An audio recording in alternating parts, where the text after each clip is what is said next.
Now, this is not the end. It's not even the beginning of the end, but it is perhaps the end of the beginning. Winston Churchill, I thought that quote was appropriate for where we are now. A new chapter starts as Donald Trump has now been convicted on 34 felony counts after about 12 hours or so of deliberation on Thursday.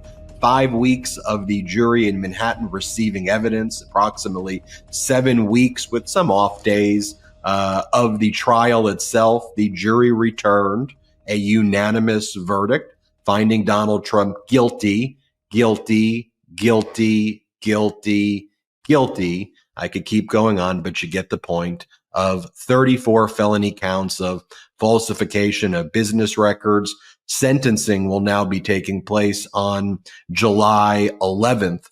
What I want to talk about here on this episode is give you our reaction to the verdict. I want to talk about our coverage leading up to the verdict and test if what we thought was going to happen actually happened. I want to talk about the reaction to the verdict. I want to talk about what we expect is going to happen during the sentencing on July 11th. And we'll give you some of our predictions there, or the likely scenarios there. I want to talk about what Donald Trump and his camp have been talking about regarding appeals. They've been mentioning going to the Supreme Court. Like, what are they even talking about there? And then all of the lies and disinformation that Donald Trump and the MAGA base spew, and that oftentimes corporate media kind of regurgitates as well, that very quickly infects the news cycle, when right now Donald Trump is a convicted felon, and that carries with it serious implications regarding his ability to travel outside of the country, serious implications about his ability to possess firearms, serious implications regarding his ability to potentially leave Mar-a-Lago, or potentially serious implications regarding him being incarcerated. When we start to talk about the sentencing, and we get to that part of this episode, you know, the judge is the one responsible for sentencing. The judge who Donald Trump and his MAGA base and the MAGA Congress members and senators who showed up would go there and attack the judge's daughter very frequently. Donald Trump would attack the judge with lies and disinformation very frequently. Donald Trump violated the gag order over 10 times. It seems Donald Trump is continuing to violate the gag order. And also, let's not forget about Donald Trump's conduct even since the indictment was announced, even leading up to the indictment. Remember that photo of Donald Trump holding the baseball bat next to Alvin Bragg's face that Donald Trump reposted, and all of Donald Trump's conduct leading up to the trial, even before there was a gag order. All of that will come into play in the sentencing. But you know, it's a very historic episode here on Legal AF. You know, I think about this iconic photo, which kind of sums up the mood outside of the Manhattan courthouse, of people celebrating in the streets. And, you know, notably when you look at this photo, the lady right there is wearing the Midas Touch shirt right there. And it's humbling. And it's also humbling that the Midas Touch Network, Legal AF, Political Beatdown, our other shows, were the most watched digital coverage of the Trump criminal trial. Our coverage was led by Karen Friedman-Agnifilo, the former number 2 at the Manhattan District Attorney's Office. Well before the indictment was ever even handed down, she brought Alvin Bragg on the Midas Touch Network just to talk about democracy and talk about law and order. So over those many years, to see the growth of this network, to see this community grow, has been an honor. It's been humbling, and I want to thank all of you. Michael Popok, I want to bring you in right now, and just want to tell you what an honor it's been to co-host all of this coverage with you. I think we pretty much called this spot on. every step of the way, following the data, following the evidence, reading the trial transcripts itself, not buying into phony narratives that were being pushed. And, I think we called this one right. And I'm proud that the coverage on this network met the moment. Yeah, and I'm proud of what you and your brothers did in founding the network, by joining it early on. You and I founding Legal AF for the moment, for the purpose. We could only project. We knew there was a lot of wrongful conduct going on around Trump and with Trump, or what he likes to say recently, and we'll talk about it on this podcast, bad boy conduct, which is his euphemism for criminal conduct, felonious criminal conduct, right? All the bad boy conduct of a person who's trying to run to have his presidency restored. And so I'm fortunate to have been, at ground zero with you and your brothers to do this. And then as you added on and bolted on other amazing contributors. And you're right. Listen, we'd be the first people, unlike mainstream media or network media, we'd be the first people to say that we got it wrong. That the trial obviously didn't resonate or vibrate with the jury in the way that we thought it did, or if the prosecution wasn't doing a masterful job and had stepped in the bucket a number of times, or if some minor cross-examination by Emile Beauvais on behalf of Trump sort of pulled through, and like that trial team was just on it and with it and had an amazing, coherent, internally consistent presentation to the jury, and the jury got, I'd come here with you today and look our audience in the eye and said, we got it wrong. We got it wrong. We're doing the best we can. We're seasoned trial lawyers and following this thing very, very closely, but we got it wrong. But on the days when we don't, on the days where we have because of our judgment, our instincts, honed from years of doing this, and from reading without fear or favor, without blowing smoke or sunshine, the information that we were receiving from the courtroom, we got it right. I want to do one last shout out, besides all our contributors, from Karen to you to Anthony to Rob to everybody who contributed, and all Dina, all the legal contributors. The person here that, besides Michael Cohen, who we will talk about at length today, who should get the biggest accolades. There should be a parade down the Canyon of Heroes in Manhattan, like an astronaut with all of the ticker tape coming down, is a person that you mentioned earlier named Alvin Bragg. There is no, and I live and work in New York. There is no person who got more pilloried, more criticized, more attacked at the very beginning of his tenure as the elected Manhattan district attorney than Alvin Bragg. I'd never seen such a thing. Literally the first day, when he issued a first day memo to say there was a new sheriff in town and this was going to be his approach to law and order, which got totally misinterpreted and totally attacked by the right-wing MAGA from the beginning, even before the indictment came, arguing that he was a woke prosecutor supported by George Soros, and he was going to open the doors to Rikers Island and let everybody out. That was his first day on the job. A job that the citizens of the Manhattanites voted for him. Okay. And I supported another candidate, and so did Karen. but when that candidate didn't make it and got an amazing other job working for the governor, we all got behind Alvin. And Alvin Bragg is the only prosecutor. He's the first prosecutor to have indicted Donald Trump.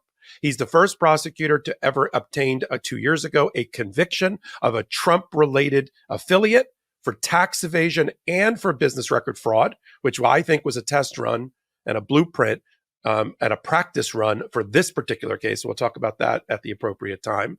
But Alvin Bragg, he had a lot of headwinds, a lot of turbulence in the beginning. His own inherited a group of special prosecutors who were appointed by his predecessor, Cy Vance. Not only did they quit because they didn't think he was indicting fast enough and wasn't bringing this indictment fast enough, they noisily quit and went to the New York Times with a letter, Mark Pomerantz and Carrie Dunn, mainly Mark Pomerantz, and attacked Alvin Bragg and the case, which of course became its own case within a case because MAGA jumped on that. And still, Alvin Bragg remains steady.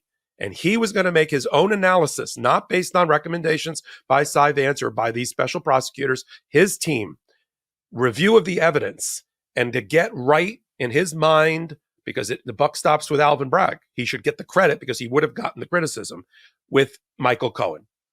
As soon as Alvin got comfortable with Michael Cohen in dozens of interviews that Michael has talked about, including on the show he does with you, Political Beatdown.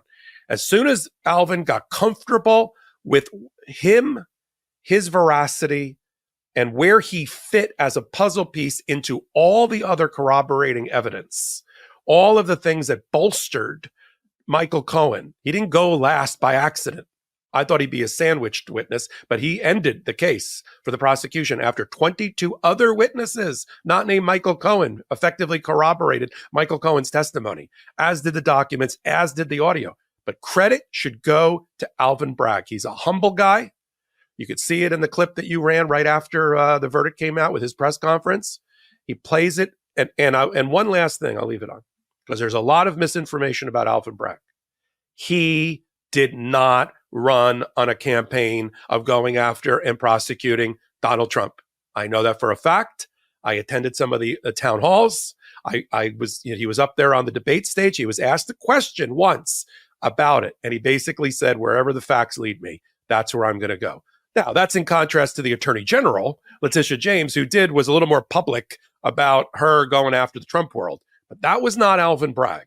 And I think we won't do it here, but we could spend an entire show, and hopefully we'll be able through Karen to get Alvin Bragg back, just extolling the virtue of Alvin Bragg. He broke the glass ceiling. He gave permission and license to other prosecutors to bring their indictments, including Fani Willis and Jack Smith. And now he has under his belt 17 counts before 51 felony counts against Trump or related entities across 24-0 in 2 juries. And he sent Alan Weisselberg to jail twice along the way. Let me reveal our processes and procedures here at Legal AF and the Midas Touch Network.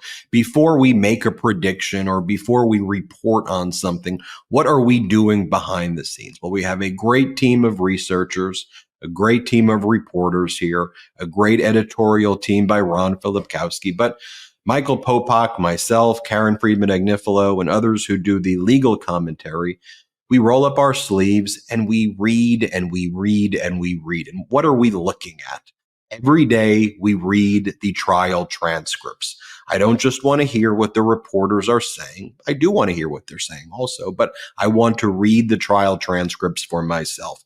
Where there is evidence introduced, I want to read all of the documents, all of the exhibits that are introduced. We read and we would show those to you. We'd show you the checks. We'd show you the court filings in the past where Donald Trump actually confessed that these were reimbursements. We showed you the emails. We showed you that government ethics disclosure form in 2018 where Donald Trump referred to the payments to Michael Cohen as reimbursements. We showed you the handwritten notes on Trump letterhead from Trump's former CFO, Alan Weisselberg, and Trump's former controller, Jeff McConney, which showed how the scheme was actually done and how they grossed up the amount to Michael Cohen. And you add the $50,000 Red Finch amount, and that's how you get the $420,000. We play the audio recordings. We show you Donald Trump's statement. So the evidence, the transcripts themselves, we read the testimony. We have our own sources in the courtroom, some some who remain on background, who we're constantly in touch with. We're reading the reporters who are going on the record, people like Adam Klasfeld, Frank Runyon, Tyler McBrien, Katie Fang, Anna Bauer, and others. So we're reading what they're saying, all of them, not just one person, so we can get lots of different angles of this. We have the former number 2 at the Manhattan District Attorney's Office who worked at that office for nearly 30 years, who's appeared before Justice Merchan, who's tried countless cases there and in other courtrooms. Karen Friedman-Agnifilo served as the acting Manhattan District Attorney at times, give us this information. And so all of that created this tapestry. You put all of that inputs together, and then we do the show. And then we talk about it, and we try to make predictions, but we're not just out here pushing a narrative. And so when the corporate media was talking about out of the 21 hours where Michael Cohen testified, where Todd Blanche asked Michael Cohen about an October 26 phone call that Michael Cohen said took place with Donald Trump, where they talked about the deal to make the hush money payments to Stormy Daniels. Then Michael Cohen was provided other text messages he was sending that same day to Donald Trump's bodyguard, Keith Schiller, at the same time, which mentioned that during that phone call, Cohen had also had discussions with Keith Schiller about this 14-year-old kid who was harassing Cohen and harassing the campaign. Todd Blanche cross-examined Cohen and said, well, isn't it true that your conversation was really about the 14-year-old and had nothing to do with Stormy Daniels? And first off, there was a ton of phone calls that Michael Cohen had with Keith Schiller and Donald Trump and a ton of other meetings regarding the Stormy Daniels deal. That wasn't the most significant phone call regardless, but even if there was some great significance about the phone call, Michael Cohen very confidently said, well, it could have been about multiple topics. I very distinctly remember having this conversation with Donald Trump there, and I believe Keith Schiller passed Donald Trump the phone, and we talked about the Stormy Daniels deal. And then on the cross-examination, Todd Blanche said, but the entire phone call was 90 so seconds. You talked about that? And Cohen said, yeah, we talk about a lot of topics.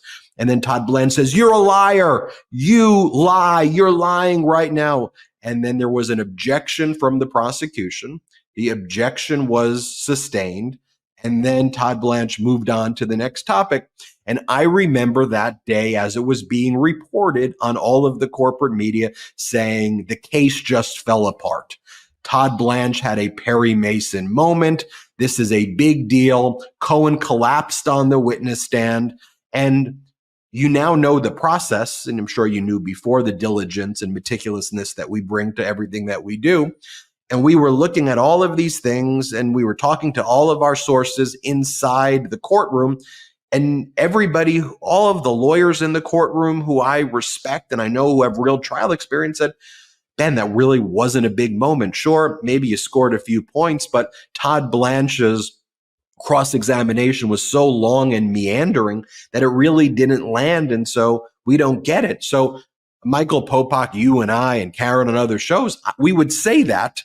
But I also didn't want to seem like, we're just being like, don't believe the corporate media. Like I'm just, kind of whining from the top of my mountain hill saying, everybody, they're lying to you. But I knew that they were not telling the truth. And it was such a strange thing that they were pushing this narrative that just wasn't what was happening. And then I think that's what they do with everything. Popok. Yeah, I was just going to say, I'll just stay on that point. There's a reason you and I, having gotten those details from people inside the courtroom and even hearing about it in real time, did not believe the narrative that was being pushed intentionally or unintentionally, and likely intentionally at the moment, because there's an old line in the newspaper media world: if it bleeds, it leads. The gorier the story, the more it ends up on the front page, and the same thing still infects presentation in corporate media. And I knew, and you knew it, because having tried cases for over 30 years, having been in front of dozens of juries, having tried cases as long or longer than this one, and shorter cases as well, I knew there are good moments and bad moments, good days and bad days, white knuckle days and days where you're rolling in the roses based on your case. And the case that you think you're going to present and have to defend if you're on that side, and the case you end up doing are usually two different things. There's no perfect trial. And moments, and I've said this early on, I'll keep saying it, and I know it from my own perspective. Jury science, there's actually people who focus on the world of juries and how juries as a collective make decisions. 12 strangers lashed together into something called the jury. Now, historic jury, this will be listed in each one of their, once if they ever out themselves in their obituaries for having been involved in this. But we knew going into it, based on all this information, that juries make decisions about the case. I don't care how complicated it is and how long the case is early on in the case. we have to go through for due process standpoint. We have to go through the trial presentation and the evidence presentment and all of that, and the cross-examination and the weighing of evidence. Yes. But juries after the opening statements, which was definitely to the prosecution's advantage. That opening statement was coherent. It was authentic. It was internally consistent.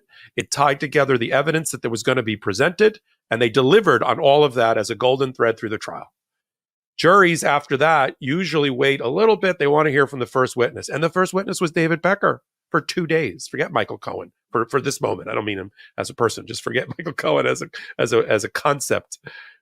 David Pecker, and you and I said it along with Karen, I thought those were the beginning nails in the coffin. That if we're right that the juries make decisions early on, and then they're just waiting for the lawyers to shut their mouths so they can start deliberating, then they made their decision 6 weeks ago after David Pecker. And then because the prosecution was able to continue to deliver on what they promised and cash those checks that they wrote in the opening, that just reinforced it. And then when the jury, so a moment in time, there's always a moment when your star witness or one of your star witnesses has a momentary stumble on cross-examination. And it's fine because juries take the long view about what believability, credibility of witnesses and that moment. And the moment that I'll leave it on this, Ben, the moment that mainstream media jumped on because they were looking for something gory that day to report on. Tides. This is like the sports announcers who try to keep the audience interested in a blowout game, a game where the other team's up by 40 points. Oh, that was an amazing run by the quarterback.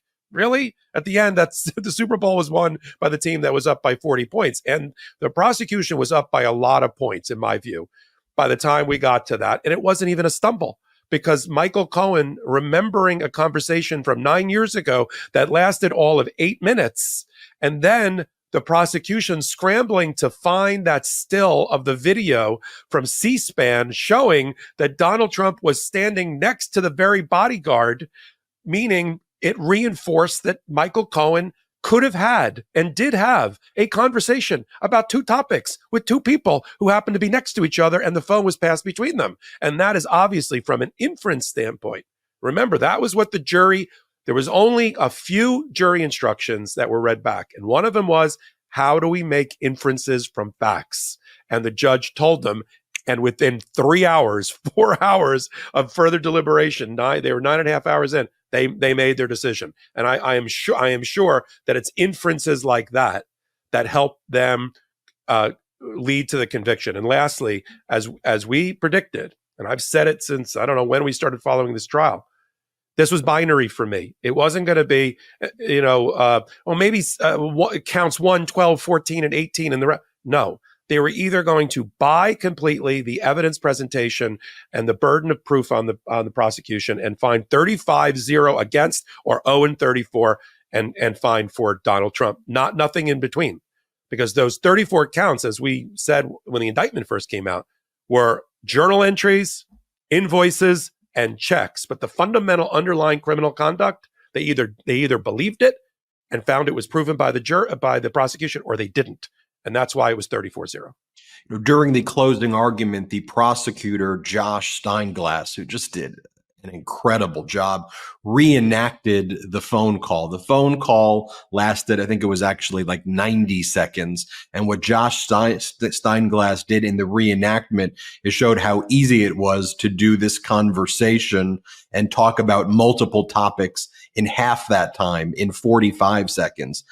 There was a clear theme in the closing argument by the prosecution and a focus on evidence and details. On the other hand, the defense closing argument is none of this happened. Donald Trump never had relations with Stormy. This was all about extortion. And by the way, that MAGA lawyer, Robert Costello, who basically collapsed on cross-examination as the only defense witness, let's pretend that he's credible, right? That may work on Fox and that may work on propaganda media or even corporate media regurgitating MAGA talking points. But one of the things that's so precious about our judicial system and our court of law, and why you and I have such reverence for it, and why we work so hard to protect it is because truth really matters in a court of law. And you can take 12 people, and it's hard to make 12 people be unanimous on anything. But when you provide them with the truth, they will come to that conclusion. And we saw that here. We've got a lot more to talk about, but I want to remind everybody as well, now is the perfect time to join the Legal AF Patreon. You and I will have some more free time on our hands to give more lectures at patreon.com/legalaf. patreon.com/legalaf. If you ever wanted to know what it was like to attend a law school class from Professor Popok or myself, sign up now. Join our legal classes at patreon.com/legalaf. We will be right back. We've got a lot to discuss after this quick break. How much do you think you're paying in subscriptions every month? The answer is probably more than you think. Over 74% of people have subscriptions they've forgotten about. I definitely did. Like the time I forgot about that I subscribed to Paramount Plus. But thanks to Rocket Money, I'm no longer wasting money on the ones I forgot about. Rocket Money is a personal finance app that finds and cancels your unwanted subscriptions, monitors your spending, and helps lower your bills so that you can grow your savings. With Rocket Money, I have full control over my subscriptions and a clear view of my expenses. I can see all of my subscriptions in one place. And if I see something I don't want, Rocket Money can help me cancel it with a few taps. I love how the dashboard shows me this month's spending compared to last month, so I can clearly see my spending habits. Plus, they'll help me create a custom budget and keep my spending on track. Rocket Money will even try to negotiate lower bills for you by up to 20%. All you got to do is submit a picture of your bill, and Rocket Money takes care of the rest. They'll deal with customer service for you. Rocket Money has over 5 million users and has saved a total of $500 million in canceled subscriptions, saving members up to $740 a year when using all of the app's features. Stop wasting money on things you don't use. Cancel your unwanted subscriptions by going to rocketmoney.com/legalaf. That's rocketmoney.com/legalaf. rocketmoney.com/legalaf. Let's be real. Most guys would wear a t-shirt every day of their lives if they could. The problem is that most t-shirts are not acceptable to wear at work or out on a hot date night. Today's sponsor, Cuts, has finally changed that. Cuts t-shirts are such high quality, wrinkle-free, and so buttery soft that you can look like you're dressing up even when you're dressing down. Yeah, you heard that. Wrinkle-free. You never have to substitute comfort for fashion ever again. For a limited time, you can save money while redefining the dress code by heading to cutsclothing.com and use code LegalAF for 20% off. I have to tell you, I really love Cuts clothing. The fabric is so breathable and the clothes are soft as can be. Just the other day, I was wearing my AO polo from Cuts and I couldn't believe the compliments I was getting. It really made my day. Not only has Cuts completely changed the t-shirt game, they have tons of other simple yet sophisticated items. Their bottoms stretch to fit joggers look way better than your khakis and are 1,000 times more comfortable. All of their clothing is as comfortable as athleisure wear, but fashionable enough to wear to work. When you touch something from Cuts, you can immediately feel the quality. Their proprietary fabric blends are ridiculously soft and breathable. They don't wrinkle, and they look way more expensive than they actually are. And the best part, Cuts clothing is built to last. Their durable construction means you'll be enjoying your favorite shirts and pants for years to come, making them a smart investment for your wardrobe. For a limited time, our listeners get 20% off your entire order when you use code LegalAF at checkout. That's 20% off your order at cutsclothing.com with promo code LegalAF. Please support our show and tell them we sent you. Experience the perfect blend of style and comfort with Cuts clothing. That wasn't even an ad read, Michael Popok. That was an experience. That was incredible. Great work. And if you want to support our pro-democracy sponsors, the discount codes are in the description below. You know, the Midas Touch Network's coverage was beating all of the corporate media and, of course, all of the right-wing propaganda media's coverage, not just on the Trump criminal trial coverage, but on everything. And the fact that we're not funded by outside investors and we fund this thing off of emojis, those pro-democracy sponsors, and those ad reads that you see right there, and patreon.com/legalaf. As I said, it's an interesting business model we have here, but it works because it is community focused, and we are so grateful for you. Let me do something my partners in law have always taught me. It's easier for me to compliment you than you to compliment yourself.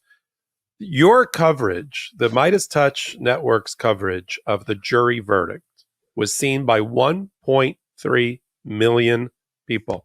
We had 100,000 people live with us during it. You quickly talk about business model, or the virtual newsroom that we have here. You quickly morphed what is a regularly scheduled podcast that usually stars you and Michael Cohen, but Michael Cohen had decided to stay off until the verdict, and it wasn't there for the verdict. You quickly morphed a regularly scheduled podcast live presentation that gets X amount into an immediate all hands on deck triage of half a dozen contributors and commentators and political and legal and analysts for the network pulled together. We all dropped whatever we were doing at that moment and came in at various times for your 3-hour coverage. And that got 1.3 million. That blew away. It's not just blowing away like we're impressed by numbers. It shows you the audience's engagement and that they come to this network for the key and core information, and so that they know they're not going to be patronized, they know they're not going to be talked down to, and they know we're in a respectful way, we're going to tell them exactly what happened, so that they know, and they can then go have those conversations around the kitchen table with their friends and family and others in their lives. You know, speaking about those kitchen table conversations, it was funny, Popok, because earlier this morning I played tennis with my buddy Jeff, and Jeff has 3 kids. They go to a school nearby, and he said that, he goes, Ben, my teacher is the biggest Midas Touch fan. He has 2 things for you, though. He wants to make sure Chaquito and Taquito got the walk that you said you were going to take them on, and he wants to make sure you get a little bit better Wi-Fi. He said, you'll know what that means. And I said that was that's a funny call out, because we may not have all of the trappings of corporate media and the billion-dollar budgets, but I think the most important thing that we have is the facts, the evidence, authenticity, and this community. And it means he watched that video deep into the video when you needed to take a bathroom break. Oh, there's no doubt about it. I want to show this. You mentioned Michael Cohen. Cohen had the ability to speak out, though, after the criminal trial concluded, after the jury verdict. And, you know, I asked Cohen a question that the corporate media was not asking him, because I think they were probably too embarrassed to ask him. And I said, Cohen, what did you make of the coverage after you testified 21 hours and you did a great job, but the corporate media was saying that you blew it and that you collapsed on the stand because of that one question? I said, what did you make of that? I thought it was an important question that he had not been asked. I want to show you that moment. Let's play it. I would be remiss, Cohen, if I didn't ask you about this moment in the 21 hours of testimony where Todd Blanche yelled at you and he was like, you lie, you lie. And there was a phone call in October that could have been about multiple topics. And then the media ran with that and was like, oh my God, there was a Perry Mason moment. Meanwhile, there was an objection. The objection was sustained. And everybody who I knew in the courtroom was saying that that was not a significant moment, at all. It didn't even make a dent. But when you turned on CNN or MSNBC, whether it was Ellie Honig or Ari Melber on MS, they were pushing this narrative. Let me just jump to those idiots for a quick second before you finish your question. There's something very wrong with Ellie Honig, to be honest with you. There's something really fundamentally fucked up with this guy. I used to actually say, oh yeah, he's a friend of mine, to the extent that, we would speak to each other. He's on my podcast 7-8 times. He's trying to be just like Ari Melber. They're trying to be contrarians. They're trying to show, oh, well, we don't really sort of play this one side. Well, there's only one side to truth. There's only one side to being right. All right. It's not like Donald when he said, well, when he was talking about the Nazis in Charlottesville marching, well, there's good people on both sides. No, there's not. All right. It's the same thing. Melber's an idiot. So is Ellie Honig. By the way, how do you know that Ellie Honig is an idiot?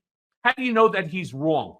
Because Donald Trump was held accountable and guilty on 34 counts. Despite all of Honig said, well, I wouldn't be shocked if it's an acquittal. He goes, I never liked this case at all. They never should have brought it. It's a weak case. You really aren't going to be able to put the misdemeanor into the federal crime. I've never heard of anything like that. That's because he was a shit lawyer all along. All right. And look, I think Michael Cohen has every right, especially in light of the verdict, to comment where he was being attacked by the corporate media over and over again. Popok, I want to talk about this, though. I think this is a very important point to make. And this is just about criminal defense lawyers in general. When I teach law students or undergrad students or lecture, I often get asked, well, how can people represent really bad people and become criminal defense lawyers? And I always say, and let me say it again right here, that I do not fault any criminal defense lawyer for being part of our constitutional scheme and representing bad people, really, really, really bad people accused of crimes. The Sixth Amendment provides that in all criminal prosecutions, the accused shall enjoy the right to have the assistance of competent counsel for his or her or their defense. So I wouldn't even fault somebody, Michael Popok, for representing Donald Trump. However, the moment they change their role from criminal defense lawyer to destroyer of our judicial system, casting doubt on the fundamental principles that hold our constitutional system together, then that's where I start calling out the Alina Habbas, the Todd Blanches, the Rudy Giulianis, and any of their ilk. Notice I'm not critical of Susan Neckles or Emile Beauvais or Trump's other lawyers who did their jobs. They're allowed to do their jobs. They can get paid for it. They can make good money for that. I'm not upset at that. He has the right to competent counsel. But when I see people like Alina Habba out there cosplaying this fascism and saying that the reason Donald Trump lost the criminal trial was because of Obama, and it was Obama's fault, or Todd Blanche saying, no, this was not a fair trial, when it was absolutely a fair trial, that enrages me. That infuriates me. And that is what MAGA's trying to do. They want the system to look like what Jim Jordan and James Comer do on the Judiciary and Oversight Committee, where they rely on hearsay on top of hearsay from Russian spies and Chinese spies to attack their enemies. Ironically, the MAGA Republicans call it the Subcommittee on Politicization because they're the ones weaponizing and politicizing the federal government in the way they're doing it. They're turning it into kangaroo proceedings. But let me just show you this and I'll get your reaction to it, Popok. First, this is Alina Habba, and her and Trump and MAGA. Their talking point now is this was all Obama's fault. Here, play this clip. And we've got a guy who literally can't walk, but is smart enough to smile and snark and make comments like, I didn't realize I was that powerful. You know, he probably doesn't, frankly, Laura. He probably doesn't, because it's probably not him. But there are definitely puppets, and those puppets are coming from the Biden administration and probably from prior administrations, and they are out to get Trump because they can't beat him. And that's obvious if you look at the crowds of people, if you look at the polls. Yeah, Alina, are you saying that you believe former Obama administration officials are also somehow involved, at least in the background here?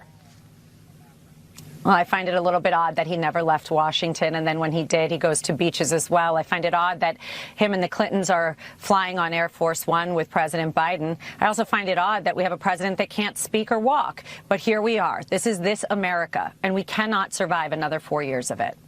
Well, Alina, Michael Cohen had a message for Trump. Obama goes to beaches, he goes on airplanes, and therefore he lives in D.C., therefore he must be involved in it. She lies and says that President Biden doesn't know how to walk or talk, which is false, defamatory. But that right there is everything our system should be against. And it's so sad that it's being platformed. What's your reaction? Let me react to many of those things. Back to Michael Cohen, and then I'll lead into the criminal justice system. Let me start with criminal justice system. I want to live in a society where we have public schools and where we have public justice. And public justice means we don't have a star chamber. As in other countries, we don't hear from a black box about the convictions of people without proper defense. I've been a defense lawyer. I've represented people not at this kind of level of treachery or accused treachery of somebody like Donald Trump, and I wouldn't, because I have my own values about who I want to represent. But everyone in our criminal justice system deserves and demands a defense, public defender if they can't afford it, and qualified other people if they can. And I don't want to live in a society where these people don't have the presumption of innocence. But that's not what you're talking about. What we're talking about is there's basically been a division among the Trump lawyers. Anyone that had any self-respect and didn't want to cross over the river Styx and start acting like Trump and allowing him to be their puppet master and let them sacrifice their professional ethics and their professional duties at the altar of his greed, they left Trump and kept their legal license intact. Tim Parlatore, Jim Trusty, Ty Cobb, Evan Corcoran, even John Lauro, who we haven't heard from in a long, long time. The guy in Georgia, before he hired a new person, all escaped the orbit of Donald Trump on purpose, had provided him with good service until then. You know, we can all differ about their legal strategy and some of their commentary. They survived. The ones that stayed in, and I'm looking at you, Boris Epshteyn, Rudy Giuliani, was about to lose his law license in a second place in D.C., John Eastman, Ken Chesborough, Sidney Powell, and I put Alina Habba in that category. The people that are trying to straddle the fence, like Susan Necklace, she was the incredible shrinking defense lawyer. She was supposed to be co-first chair trial lawyer with Todd Blanche. She barely did anything except for the cross-examination of Stormy Daniels, which I'm not saying isn't anything. But she didn't do the opening. She didn't do the closing. She didn't do the things that lead trial lawyers do. Todd Blanche ceded to his associate, Emile Bove, who did okay, some of the major critical cross-examinations. Every time there was a press conference every day behind those bicycle racks at the courthouse or at Trump Tower or at 40 Wall Street, Susan Necklace was like, she was the woman way in the back with like the clipboard. You like, if you didn't know who she was, you think she had wandered into the picture, because she's trying to hold on to her professional ethics and responsibilities and her career. And so that is the distinction that you've made properly to your law class. No one in our audience should want to live, and I know they don't, in a world where Donald Trump, Pablo Escobar, Jeffrey Dahmer don't have defense lawyers. I want them to have it. But what we've been constantly critiquing and criticizing is the crossing over from that and doing inappropriate things, unprofessional, unethical things, lies to the American Habba. I mean, the only way you know Alina Habba is lying to the American public is her lips are moving. I mean, everything that comes out of her mouth is salacious, defamatory, and just plain false, and she's the human shill for Donald Trump as well as the others. And Todd Blanche doesn't cover himself any glory with me. I know he gave a recent interview. You and I will talk about some of the things he said about fair trial and why Donald Trump didn't testify and all this. He seems like a reasonable person, but he has made his lot with the devil as well in the way that he has presented himself. Now, I get the role model, and I'll leave it on this. What I'm watching, when I watch these Trump lawyers act out and attack the judge, attack and try to undermine our criminal justice system, attack jurors, attack the criminal justice, the whole thing, is I see a version of what used to do pretty well in representing organized crime and mobsters. Roy Cohn, and Shargill, and that whole crop of lawyers from the 1980s that used to come in brash, with shiny three-piece suits, and they'd be yelling and screaming on the courthouse steps, and they'd been taking on the judge, and they'd be yelling at jurors, and this was successful for them in a way. I mean, half the organized crime went away, and they still got paid, so it was successful for the lawyers. The other half, maybe this brash braggadocio that was being exhibited in the courthouse in a way that we had never really seen before. This bulldog tenacity. But this has gone into and that's what Donald Trump admires. That's what he wants. He always laments, where is my Roy Cohn? And Michael Cohen has talked about that at length. The dirty tricks, underhanded attacks. And he sometimes gets these lawyers. Alina Habba is completely, she's taken the blue or red pill. She is in the Matrix. And when she talks about things like, that Obama, because our former presidents have a good relationship with Joe Biden, which comes from him being in public service for over 50 years as the youngest senator and the oldest president and vice president in between. Yeah, they get along, just like Bush, all the Bushes and Obama and Clinton got along. The only one that they don't invite back to the Oval Office or to the Rose Garden for any kind of commercials or meetings or blue ribbon panels is Trump, because they don't respect him, because he doesn't respect and never respected the office or the American people. And so I'll just leave it on this. I want to make it clear, because we're not what's going on over there on the other world of mainstream media. Our criticism is legit about what we as fellow bar members see in lawyers like Alina Habba. I rue the day that she bumped into Donald Trump on purpose at Bedminster Golf Course to try to get him as a client for her struggling parking garage oriented client base at her law firm. And she's never gotten out of that world. But she's a pretty face for him, and she's willing to literally, as we just saw, say anything on television. And that's where you and I draw the line and call it out on a regular basis here on Legal AF. Oh, absolutely. I want to share some videos, though, with you of what Todd Blanche and what Donald Trump said at that unhinged press conference, just so you see the lies that they're spewing. And I want to call it out. It's so important that when there is a verdict like this, that there is an objective reality around it. Imagine if during Watergate, rather than the country coming together and recognizing that a crime was committed by Nixon at the direction of him, that this was rigged, it didn't really happen, this isn't true, this is a lefty conspiracy by Marxists and communists, and that's what they're trying to do. Notably, after Watergate, someone by the name of Roger Ailes created a memo about how to create a right-wing propaganda network to brainwash America that made its way into the hands over a decade or two unto Rupert Murdoch, who was building his media empire, and they created Fox together, and with the idea of pumping and injecting propaganda and disinformation and lies into the veins of America because of the Watergate experience. And they thought, had there not been an objective media, but had there been propaganda media, they would have been able to maintain power. Then go back, look at it. That's how Fox started generationally. And that's why it's so important that we engage in this generational project that is Midas Touch in order to keep building what we have here. Let me just show you some clips. This is Todd Blanche. Here he's on Fox, Trump's lawyer, when he's asked did you think your client got a fair trial? Let's play this clip first. Did your client get a fair trial?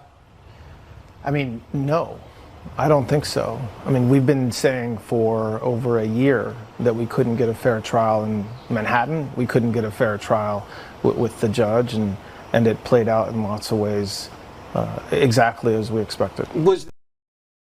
What about all of those rallies that you said were existing and all of these supporters outside and these purported union workers who you claimed supported you and the rallies that you claimed you were holding in New York and how you claim you're going to flip New York and that there's actually all these Trump supporters who live in Manhattan and that you're beloved there?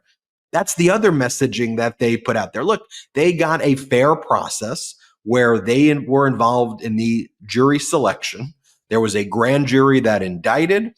Donald Trump got access to ostensibly competent counsel to represent him. Donald Trump made decisions like that he wasn't going to testify after claiming he was.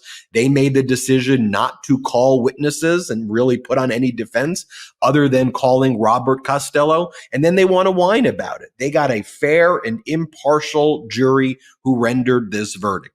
Let me just show you one example. This is when Donald Trump would do those press conferences outside and you would have Todd Blanche just kind of stand there like this and, look like a mannequin, like he didn't even move from the day before. This is Donald Trump whining that a lot of key witnesses were not called. Let's play this clip. Time ago.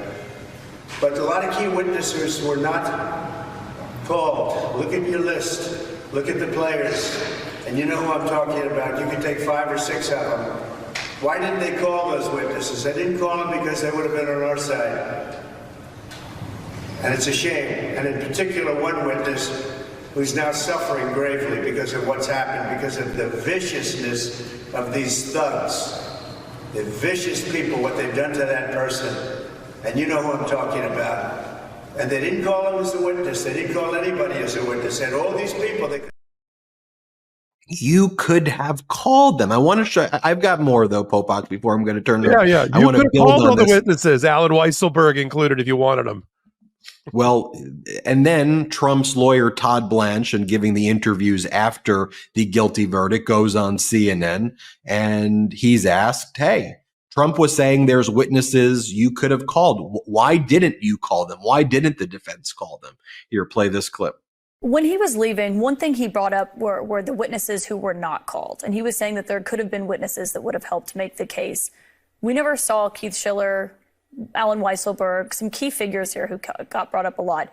Why didn't the defense call any of these witnesses? Well, because we happen to live in America and we don't have the burden of proof. And so there's not... That's not the point. That's a question that is a loaded question that should not be asked of a defense attorney or a defendant. The question that we asked the jury, and they ultimately obviously got passed, is why the prosecution didn't call those witnesses, right? You, as a defense attorney, you don't go into a case saying, I'm going to fill the holes of the prosecution, right? And Keith Schiller and some of the other witnesses that were not ultimately called, in our view, should have been called by the prosecution, and we asked the jury to take a hard look at that. I don't know whether they did or not, but they convicted. Todd Blanche. You could call the witnesses. One more clip I want to show, Popok, though, at Donald Trump's press conference. Well, he wasn't even a press conference. It was just ranting and raving like a lunatic. He also tried to explain why he said he was going to testify, but then ultimately didn't. I want that one. Go ahead, go. Would have testified. I wanted to testify. The theory is you never testify because as soon as you testify, anybody, if it were George Washington, don't testify because they'll get you on something that you said slightly wrong and then they sue you for perjury. But I didn't care about that. I wanted to. But the judge allowed them to go into everything that I was ever involved in, not this case, everything that I was ever involved in, which is a first. In other words, you could go into every single thing that I ever did. Was he a bad boy here? Was he a bad boy there? And my lawyer said, what do you need to go through? And all you wanted to do is testify simply on this case. because I would have loved to have testified. To this day, I would have liked to have testified. But you would have said something out of whack, like it was a beautiful sunny day and it was actually raining out. And I very much appreciate the big crowd of people outside. That's incredible what's happening. There's a big crowd of people. They love me in New York. I'm not going to get a fair trial in New York, but look at everybody. I know you're chomping at the bit to respond right now, and I probably can't even hold you back. I want to remind everybody, though, right now, patreon.com/legalaf. If you want to take some courses and classes by Professor Michael Popok and myself, we'll have a lot more time also now that the trial's over to post more of our lecture series. Sign up right now and help support the growth of this independent media platform and this show. We don't have outside investors, so one way you can help, and it helps out a lot, patreon.com/legalaf. I want your response, Michael Popok, to all of that, but let's take our last quick break of the show. Proper sleep can increase focus, boost energy, and improve your mood. Introducing Beam's Dream Powder, a science-backed healthy hot cocoa for sleep. If you know me, you know that Dream has been a game changer for my sleep, and boy, do I need sleep these days. I drink Beam's Dream Powder each night in order to get my optimal sleep. And I gotta say, I wouldn't be recommending this if it didn't actually help me. And today, my listeners get a special discount on Beam's Dream Powder.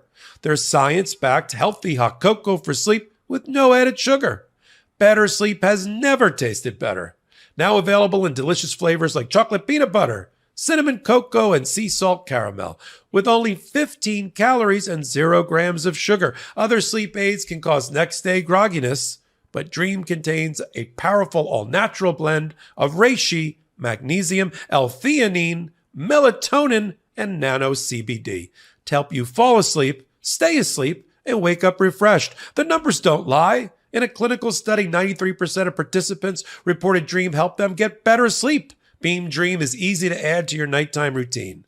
Just mix Dream into hot water or milk froth and enjoy before bed. Find out why Forbes and the New York Times are all talking about Beam and why it's trusted by the world's top athletes and business professionals. If you want to try Beam's best-selling Dream Powder, get up to 40% off for a limited time when you go to shopbeam.com/legalaf and use code legalaf at checkout. That's shopbeam.com/legalaf and use code LegalAF for up to 40% off. Lumen is the world's first handheld metabolic coach. It's a device that measures your metabolism through your breath. And on the app, it lets you know if you're burning fat or carbs and gives you tailored guidance to improve your nutrition, workout, sleep, and even stress management. All you have to do is breathe into your Lumen first thing in the morning, and you'll know what's going on with your metabolism, whether you're burning mostly fats or carbs. Then, Lumen gives you a personalized nutrition plan for that day based on your measurements. And you can also breathe into it before and after workouts and meals, so you know exactly what's going on in your body in real time. And Lumen will give you tips to keep you on top of your health game. Your metabolism is your body's engine. It's how your body turns the food you eat into fuel that keeps you going. Because your metabolism is at the center of everything your body does, optimal metabolic health translates to a bunch of benefits, including easier weight management, improved energy levels, better fitness results, better sleep, etc. Lumen gives you recommendations to improve your metabolic health. It can also track your cycle and, for women, the onset of menopause, and adjust your recommendations to keep your metabolism healthy through hormonal shifts, so you can keep up your energy and stave off cravings. The key to metabolic health is something called metabolic flexibility, and that's where Lumen really shines. It refers to your body's ability to efficiently switch between using different fuel sources like carbs and fats.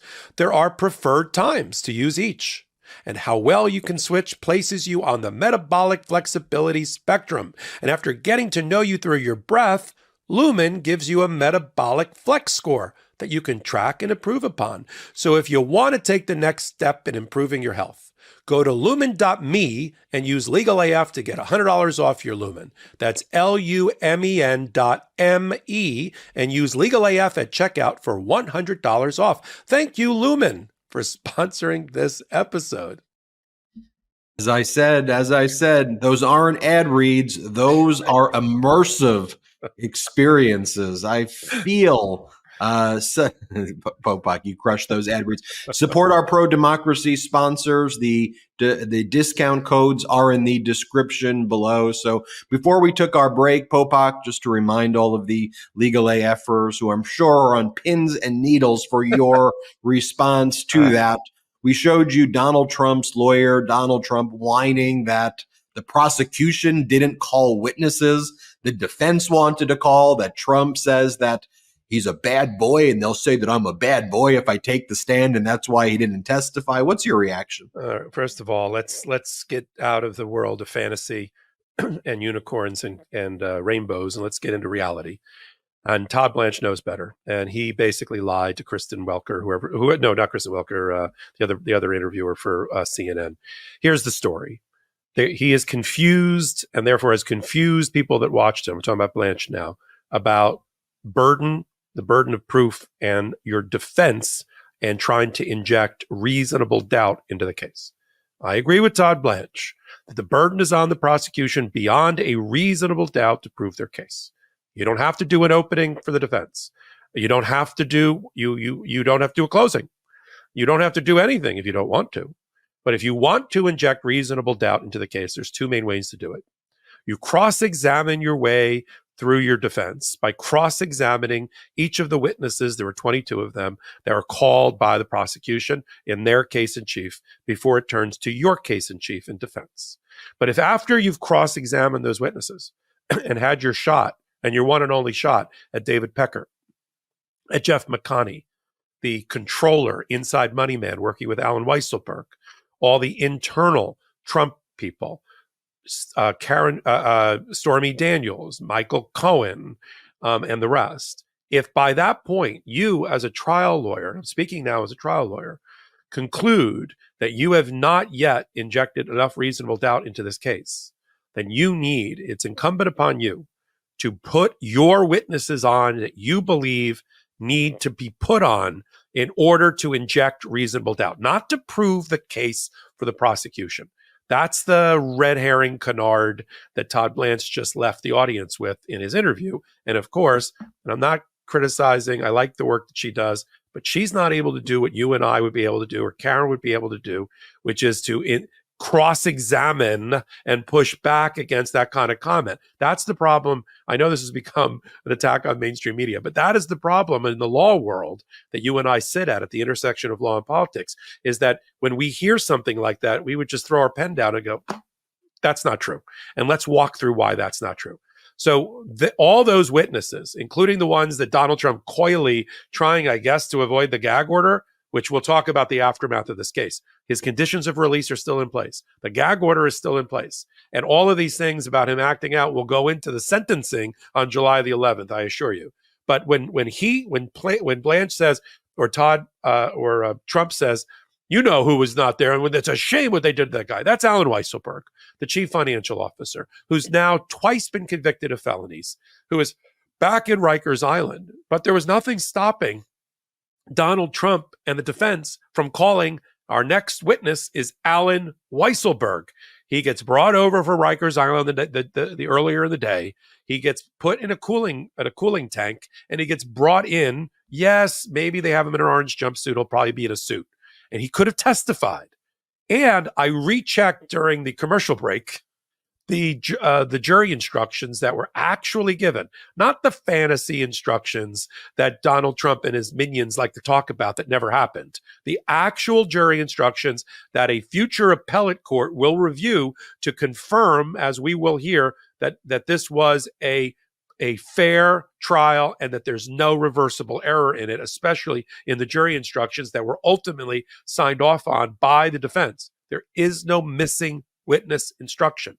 When you have a missing witness and you want to be able to tell the jury that the other side didn't bring in that witness and that should be interpreted against them, you have to ask for and get a missing witness instruction.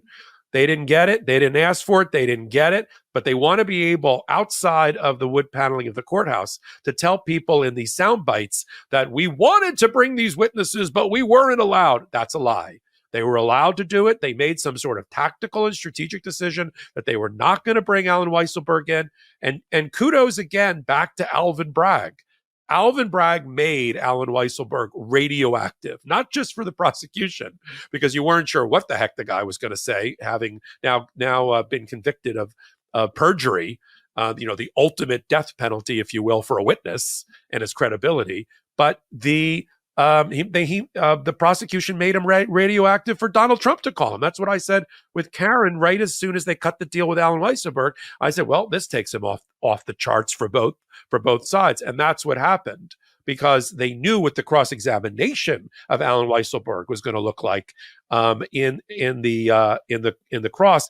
And you never saw Todd Blanche even promise to bring in any of these witnesses during his opening statement. He never said, you're going to hear from Alan Weisselberg. They were never going to do Alan Weisselberg. It's one thing to say, you're not going to hear from our witness, our Donald Trump, because you're not sure yet. And that's why defense lawyers in criminal cases never make promises to put on, unless they've already made that decision that the guy is going to take the stand. So they leave it open, give themselves some optionality, just see how the case is going. Like, oh, we can't. It's like boxing match. Wow, we're really behind on points. If we don't put our guy on, this is how Sam Bankman-Fried ended up taking the stand, and it didn't work. He's serving 30 years now in the FTX collapse and the fraud there, because they had to put him on, because they realized they had no case in front of the jury for the defense if they didn't at least put Sam on. Here, they were like, no, we're not going to put him on. So I want to disabuse everybody of the concept that there were missing witnesses, that the judge gave a missing witness instruction, which he did not, and that the defense was limited in some way. There was some barrier to them calling witnesses to inject reasonable doubt into this case if they wanted to. And I'll give another example. There were witnesses listed, including by the defense. They were going to put up an election law expert. Just to remind our audience, and we'll talk about the jury instructions issue a little bit later on this podcast. But on the jury instructions, there's two crimes that had to be the jury was instructed about. One was a charged crime, 175.10 of the Penal Law of New York, business record fraud. The second is the predicate crime, which is the crime that makes this a felony. That's why, because if it's just 175.10, this would be 34 counts of a misdemeanor. In fact, I'm not even sure we have this case tried against Donald Trump, if that's what it was. There always needed to be, because they weren't going to bring a misdemeanor case against Trump. They were only going to bring felonies if they could make it out. And again, shout out to Alvin Bragg, who figured out how to do cold fusion. He figured out how to split the atom. He needed a second crime. What was it? And the reality is that second crime never had to be charged. It's an uncharged crime. And there could be a choice that the jury could make for general criminality and intent. It would be business record fraud in furtherance of a second crime, jury choice as to what the second crime uncharged would be. And the prosecution gave three choices: federal election interference crime, state election interference crime, which again was the novelty that they came up with, that they could use a federal and or state to ratchet this up to a felony. And third was tax fraud, because of the way that the legal expense, to paraphrase Donald Trump, was listed as a legal expense when it wasn't a legal expense. It was the repayment of a hush money payment through a circuitous route with sham and straw men in between, used by Michael Cohen on behalf of Donald Trump. That's the problem. That's the crime. So the jury, having selected from all of those things in the jury instructions, had to reach their conclusion. The defense, wanted to put on, allegedly, somebody to talk about election law. Sort of makes sense, since 2/3 of the second crime that ratchets it up to a felony revolves around elections. Now, the judge limited the way this expert would have to testify, but it was the defense that decided that they would not put that on, and therefore the prosecution didn't need to put on their expert. That was a decision, one that Todd Blanche, in his sort of dissembling on network television, doesn't want to look the American people in the eye and admit that it was a mistake. Now, do I think it was a mistake to put Donald Trump not to put Donald Trump on for the defense? No. That's one area that I agree with them, Ben. Donald Trump, not because his bad boy, which is also code word for felonious criminal conduct, would have gotten him in trouble, but because every time Donald Trump has not given speeches and not lied to the American people in rallies or in press conferences, but every time he's done something in the courtroom in one of his cases, it has gone terribly awry and south. You want to take a $5 million judgment at E. Jean Carroll and turn it into an $83.5 million judgment? Have Donald Trump testify. You want to lose $465 million of your money in a fraud case by the New York Attorney General? Have Donald Trump testify, be found to be a liar under oath by the judge there, and have him take over part of his own closing argument. How did that go for you, Donald? So we always said, and you and I had a little bit of a friendly bet with Karen until she came over to our side, because we're kind of defense lawyers in our mentality. There was no way that Donald Trump was ever going to testify. That would be a gambit and a gamble that was never going to be worth it. Even if they were way down on points, and so they didn't. And I agreed with that decision. I agree with that decision. For Donald Trump then to do what he's done, which is get up on his soapbox and tell everybody, I want, as he says in every case, I wanted to testify, but I was prevented from testifying. That is a lie. This case, I'm going to leave it on this, Ben. This case, yes, he's going to take his appeal. I am very confident, based on the presentation of the evidence, the objections that were made and sustained, and the ultimate jury instructions, and the law that was provided, and the law that was from the indictment forward that was allowed to be presented to the jury, that the appellate department, the appellate division first department, which is the Manhattan Appellate Court, which is the first stop on the train before the Court of Appeals, is going to affirm in all aspects and find no reversible error by Judge Merchan, who, again, we should give a shout out to Judge Merchan, who's getting violent attacks against him once again, that the Department of Public Safety has to make sure that he is not violently, or his family violently or mortally injured by Donald Trump's minions, who believe that he gave some sort of false instruction, which was not true. I'm going to fast forward. You and I will report that there was an appeal, that the appeal lost, that the second appeal lost, and Donald Trump is going to get sentenced. And we'll talk maybe here or some other time about what that sentence is going to be on July the 11th, before he's nominated to be the Republican nominee for president. When Karen Friedman-Agnifilo thought that Donald Trump was going to testify, she was thinking, if the defense wanted to try to win the case, what would you do as a defense strategy? Even though I think that it would have been a disaster, that's the only option that I think would have, the defense would have been, if he wanted to make a reliance of counsel defense, admit a crime was committed, but basically say it was some sort of scrivener's error, or there was just a mistake that was made as he relied on accountants and lawyers while he was busy, he'd have to take the stand, he'd have to waive attorney-client privilege, and he would have to point the finger at the professionals who worked for him, which he did not do. And then there was really no theme. There was no defense. It was very strange. They just acted like nothing happened in general. Like, what are we even here for? What's the crime? What's the thing? He didn't do anything with Stormy. This thing is all made up. And that was not an effective defense at all. I don't think they would win regardless, but I think that's how she was thinking. Yeah. Popok, what I want to talk about now, though, is Donald Trump is a convicted felon, right? That carries with it implications.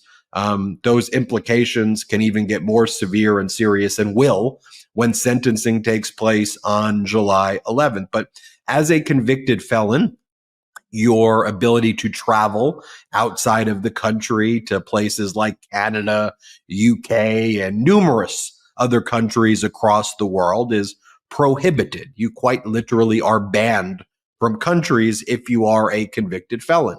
Also, your ability to possess firearms is prohibited or severely restricted at the federal level and in and across the country in various states.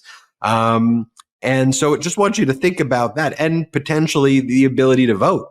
In Florida, there's a wrinkle on that about whether felons can vote, but just in general, just think about it like this.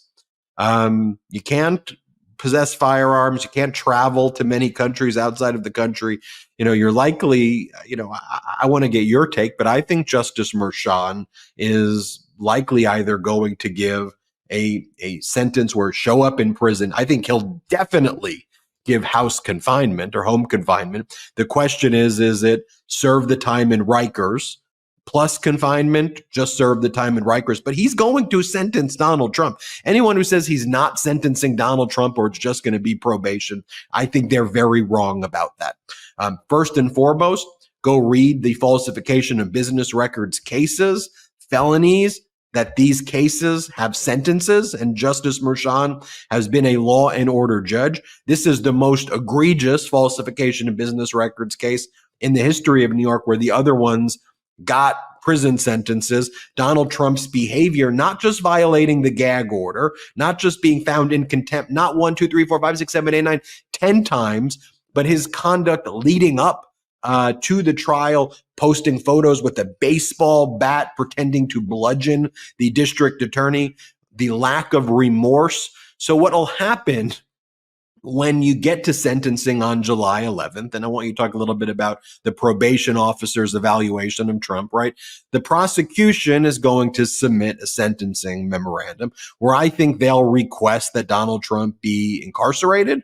I think they'll request as much prison time as the law allows, and they'll cite all of Donald Trump's behavior, the way he acted during the trial, the way he's acting now, contempt, the seriousness of the crimes, the lack of remorse, how he started acting in the beginning. And then you also look at someone's past conduct. Donald Trump's been found liable for civil fraud. The Trump Organization has been determined in a criminal case to have engaged in felony. So Trump runs a felony organization. Donald Trump has been adjudicated to have engaged in sexual abuse. Donald Trump has been adjudicated to have committed massive civil fraud. All of that is taken into account as well. And to me, when you kind of put all of those elements together, it clearly requires incarceration for a significant period of time. And Justice Merchan, I think, is someone who follows law and order. I think there are logistical issues, but you and I have talked about Rikers would be prepared for Donald Trump. The mayor of New York and others have been preparing it. So it is something that would be ready. I think the logistical stuff needs to be dealt with. So there's that coming up on July 11th, but almost regardless of that, now as a convicted felon, it carries with it a number of implications. One other thing before I turn it back over to you, Popok, to give the what comes next. What do we expect at sentencing? The probation report. What do we expect Donald Trump's lawyers to do? Really led by right-wing fascist media, people like Mark Levin who talk like that. Mark Levin saying, here's what you need to do. You need to file extraordinary writs. Go to the Supreme Court right now. You need to go to the Supreme Court. You have MAGA Mike Johnson who went on Fox and said, look, I know these Supreme Court justices very well, some of these right-wing justices, and I think they'll do the right thing and they'll help Donald Trump out here. It may take some time, but how ridiculous is that even ridiculous isn't the word, how unlawful and harmful to the very fabric of our democracy that's taking place. But then you had Donald Trump's lawyer, Todd Blanche, as part of his interviews talk about that they were going to the Supreme Court, or that they would try to find some direct route to the Supreme Court. I want to play this clip, but before playing it, there is no direct route to the Supreme Court right now at all. There is no direct route at all. The reality is that you have to get sentenced. Then you would go to the appellate division. Then you would go to the Court of Appeal in New York is their highest court.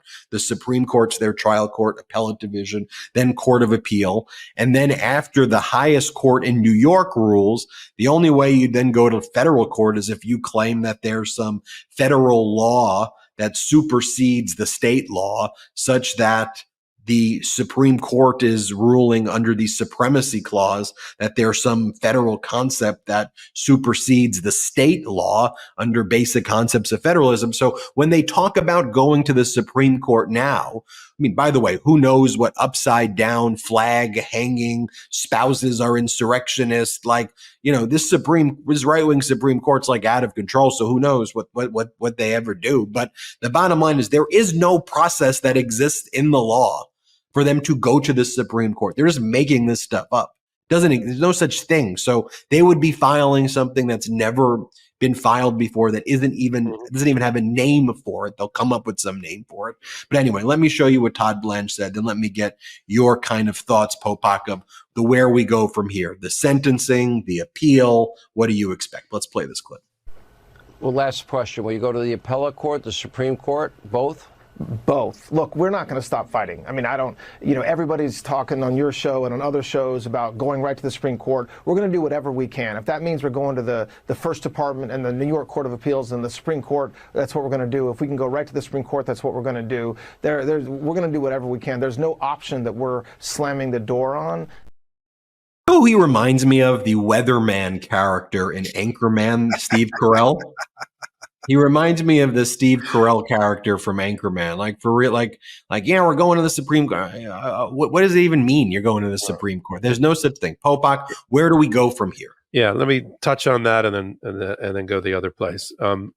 They can try a writ of habeas corpus. They can try all sorts of things, but common variety, garden variety criminals in a state who are convicted by a jury through a process, through a proper criminal justice process, starting with a grand jury indictment, all the way through a 12-0 presentation, a jury verdict, and proper instruction all along the way by the judge, is not something that you are allowed to then say there was some sort of U.S. constitutional due process violation, or everybody would try it. And sure, there might be a couple of MAGA that would over on the Supreme Court that may find it interesting, but I just think there is no way.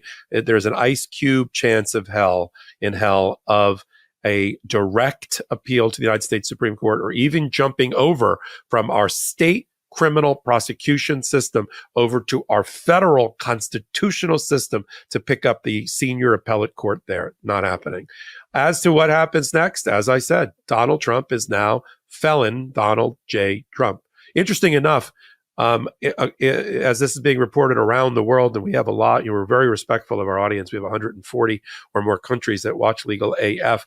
The style book for the Independent in London and UK is no longer referring to Donald Trump as Mr. Donald J. Trump, not even President Donald J. Trump, because their style book says that once a person is convicted of a felony, he loses the honorific of being a Mr. And so Donald J. Trump is now a felon.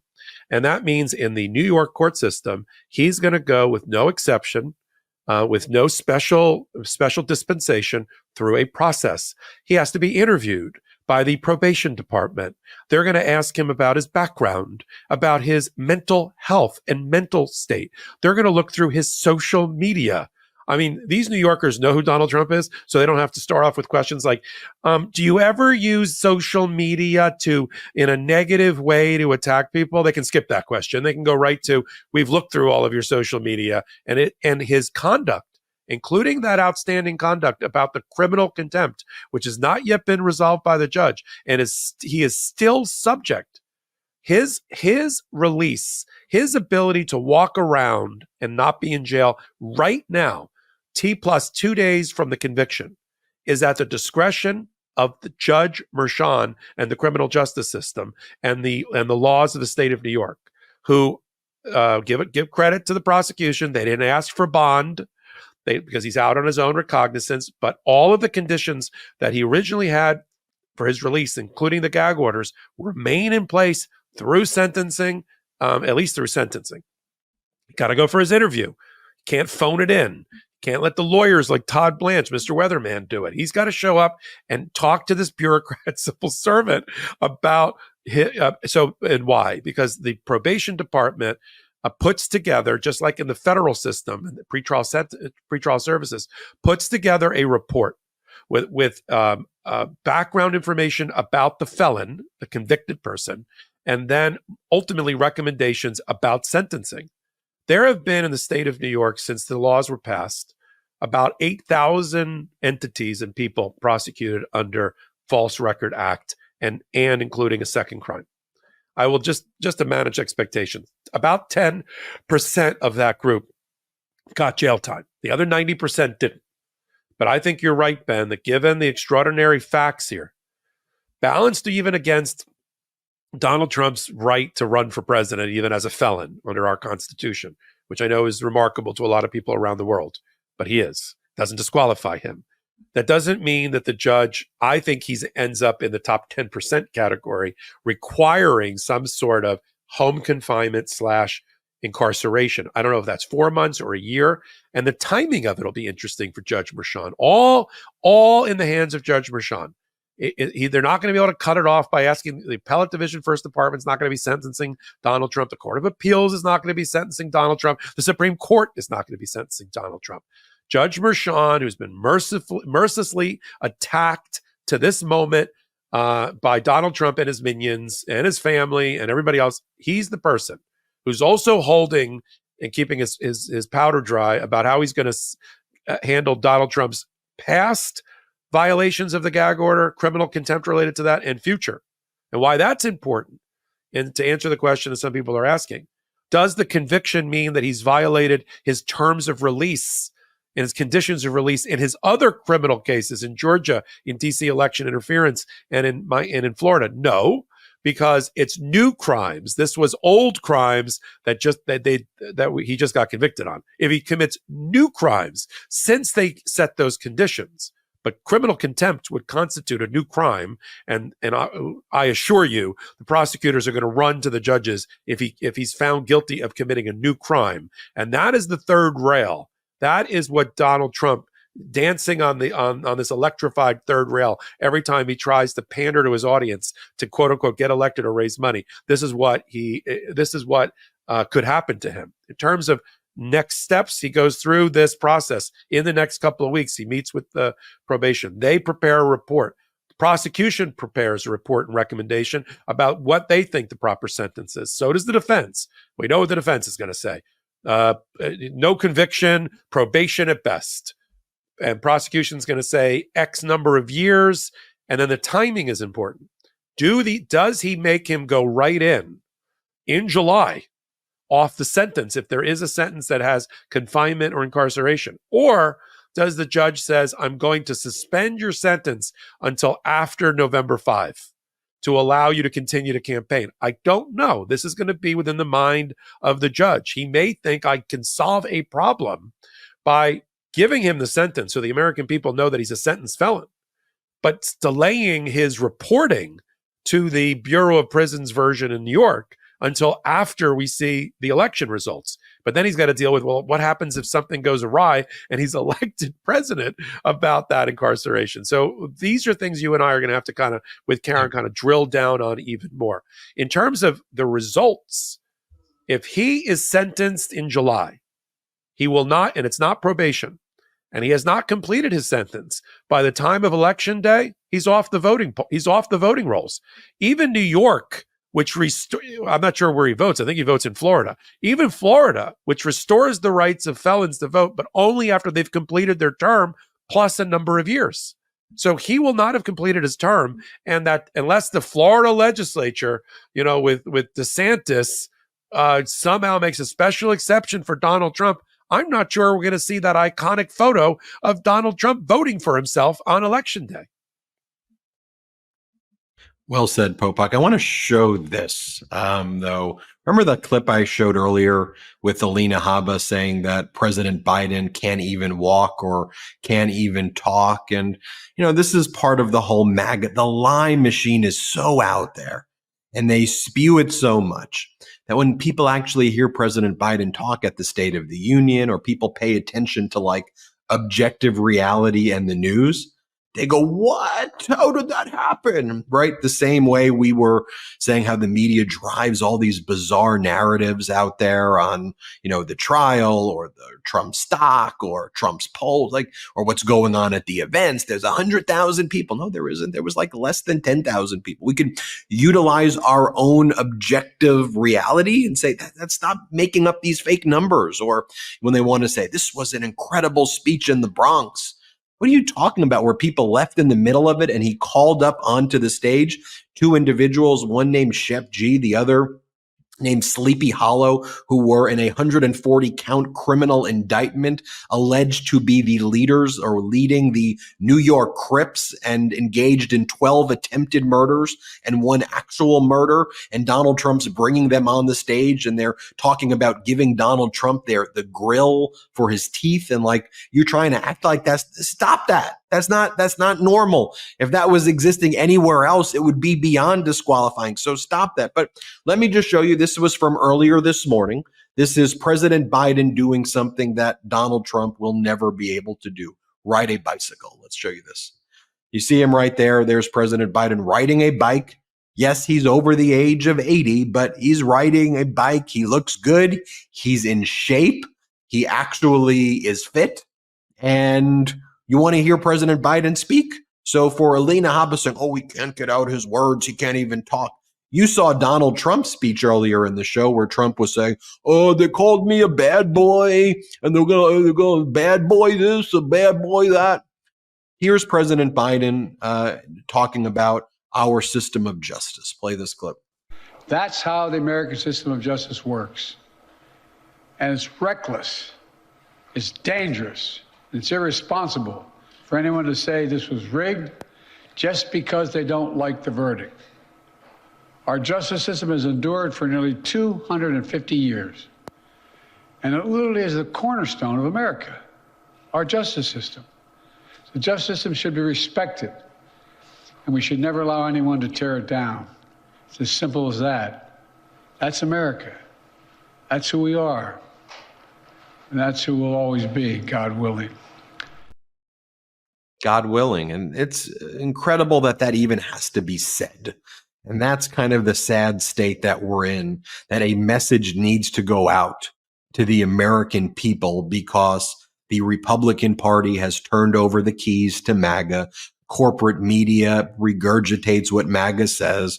Propaganda media funded by the billionaires spews this disinformation. So people are just getting lies and fake info and propaganda, the types of which America used to look at when that was taking place in Saddam Hussein's Iraq or Gaddafi's Libya or Kim Jong-un's North Korea or Vladimir Putin. I could go on and on and on. It was something that was mocked in movies like The Dictator, but that came to our shores. That exists now in America. And there's all of this attack on our system, attack on law and order, the lies that are spreading such that a president of the United States has to say, we need to respect our jury system, that law and order means not tearing down a judicial system that has endured for 250 years. And, it's been such a privilege and honor. And frankly, I've found it to be my duty to do this show when I've seen the direction this country was headed in with all of the lies out there. Stopped doing the work that I was doing before and dedicated my time to this network. And this is what I do full time right now. And our hosts like Michael Popok and Karen Friedman-Agnifilo and all of our commentators who still have other jobs, have made important sacrifices from those jobs to be able to work here and deliver this news and deliver these updates. But we are all fueled by you, this Legal AF community. And we know that you don't just watch these shows, but you share it. You share it with your family members, with friends, with neighbors, with coworkers, with people that you know, and you say, hey, why don't you watch this? Give this a try. we may disagree on things, but I think you'll like the way they talk about these issues differently than what you hear on cable news, because here they talk about the facts and the data, and they do it in the most objective way possible. Sure, they have opinions and they have views, which is not natural and normal. We don't lead with that. We lead with the facts. We lead with the evidence. We lead with the data. And we go through an exhaustive process before we report on any of the events. And so I hope you all appreciated the type of coverage that we've done here at the Midas Touch Network, assembling real experts, bringing you the data, and allowing you to find a place where you can get access to that and make these decisions ultimately for yourself, whether you ultimately end up agreeing or disagreeing with some of the perspectives and points of views we have. At least you've been able to read the court documents and see it for yourself. So as I started this show, and it's worth repeating again, that this really isn't the end, right? This is just a new beginning and a new chapter. Unfortunately, MAGA's doubling down, tripling down, becoming further entrenched, right? The conviction has only made them act in a further lawless manner. And there are going to be tough days ahead. There's no doubt about it. But I know that together, we are going to be able to make sure that democracy and our system of justice has prevailed. Michael Popok. Yeah, Ben, I wanted to also reinforce what you just said about this is not the end. This is the beginning. And just as our president just said in his press conference that we've entered it's reckless, dangerous, and irresponsible for what Donald Trump is doing. We need to continue to focus on now that we're T+2 days from conviction, everything else at the intersection of law and politics. And next week, I believe, is going to be a big week for this network again and for our audience. We're waiting on 4 different constitutional opinions by this United States Supreme Court on fundamental issues that you and I and Karen and others on the network are going to have to follow and unpack. We're waiting. And it's going to come next week. We're going to get the immunity decision about whether Donald Trump is immune in any way, shape, and form from the D.C. election interference case. That's going to come, I believe, by next week.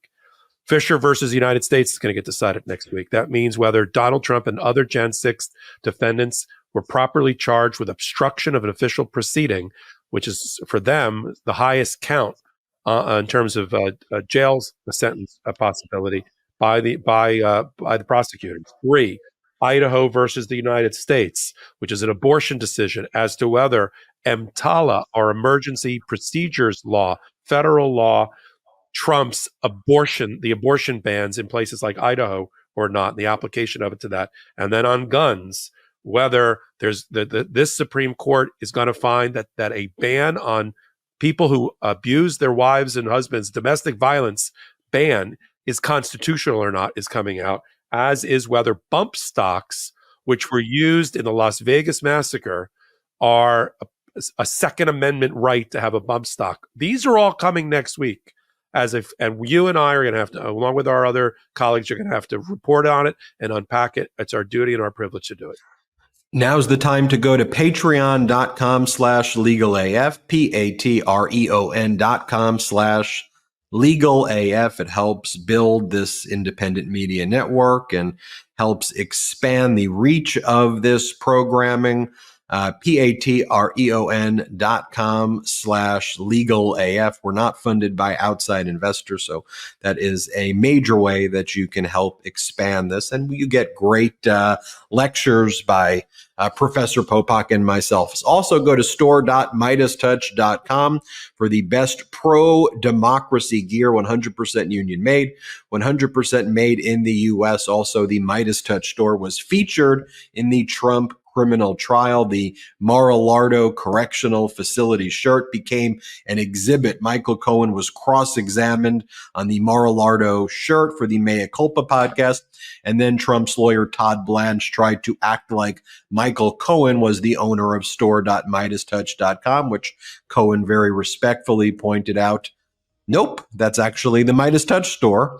So if you want to get the gear that is now the exhibit in the historical trial where Donald Trump was convicted, and also, without us knowing, but we now saw in the New York Times article, was being worn by people celebrating outside the courthouse. Get that Midas touch gear that you see everybody wearing now. And it's always cool when I'm out and about in a mall or just walking around town and I see somebody in a Midas touch shirt. It's cool that it's reaching a critical mass like that. So get yours, store.midastouch.com. Patreon.com/legalaf. Support our pro-democracy sponsors if you can. They really help us out. So you can take a look at the description below where you'll find the discount codes. Historic episode. There's a lot more coming up very soon. As Popok says, thank you for your trust. And we thank you for your support and your love, and know that you're loved back by all of the commentators here. Every day we talk about what an incredible community this is. Thanks for watching. Have a good one. Shout out to the Legal AFers and shout out to the Meiselas.